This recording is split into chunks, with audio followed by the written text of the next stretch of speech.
ನನ್ನ ಇತ್ತೀಚಿನ morning routine ಕೇಳಿಸ್ಕೊಂಡ್ರೆ ನಿಮ್ಗೆ ತಲೆ ಬಿಸಿ ಆಗ್ಬೋದು.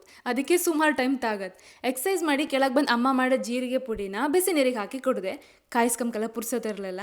ಇದ್ರಲ್ಲಿ ಅಮ್ಮ ಮೆಂತೆ ಕಾಳು ಇನ್ನೂ ಸುಮಾರೆಲ್ಲ ಹಾಕಿರಮ್ರ. ಮತ್ತು ಇತ್ತೀಚೆಗೆ ಶುರು ಮಾಡ್ಕೊಳ್ಳೋದು ಹೆಲ್ದಿ ಜ್ಯೂಸ್ ಕ್ಯಾರೆಟ್ ಮತ್ತು ಆ್ಯಪಲ್ ಹಾಕಿದೆ.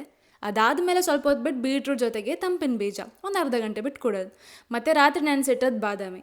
ಇಷ್ಟೆಲ್ಲ ಸುಮಾರು ಟೈಮ್ ಆಯಿತು ಆಲ್ರೆಡಿ. ಆದರೆ ಬೆಳಗಿನ ತಿಂಡಿ ಮಿಸ್ ಮಾಡೋಕಾಗ್ತಾ? ಒಳಗೋಗಿ ಪಾತ್ರೆ ತೆಗೆದ್ಕೊಂಡ್ರೆ ಪಾತ್ರೆನೂ ಖಾಲಿ, ತಿಂಡಿನೂ ಖಾಲಿ. ಅಮ್ಮಂಗೆ ಕೇಂದ್ರೆ ಇನ್ನೊಂಚೂರು ತಡ ಬರ್ಕಿದೆ ಅಂತ ಬೈದ್ರು. ನಾನು ವಾಪಸ್ ಮಾಡ್ಕೊಂಬಕ್ಕೆ ಲೇಸಿ, ಅದ್ರ ಜೊತೆಗೆ 10 ನಿಮಿಷದಲ್ಲಿ ಆಫೀಸ್ ಕೆಲಸ ಬೇರೆ ಆಯ್ತು. ಅಷ್ಟೊತ್ತಿಗೆ ನಾನು ತಂದಿಟ್ಟದ್ದು ಫ್ರೆಶ್ ಕಾರ್ನ್ ವೈಟ್ ಪೀಸ್ ನೆನಪಾಯ್ತು. ಇದ್ರದ್ದು ಗಮ್ಮತ್ ಅಂತ ಅಂದರೆ ನಮಗೆ ನೆನೆಸೋದು ಬೇಯಿಸೋದು ಎಂಥ ಕೆಲಸನೂ ಇಲ್ಲ. ಇದು ಮುಂಚೆನೇ ಕುಕ್ಕ ಇರುತ್ತೆ.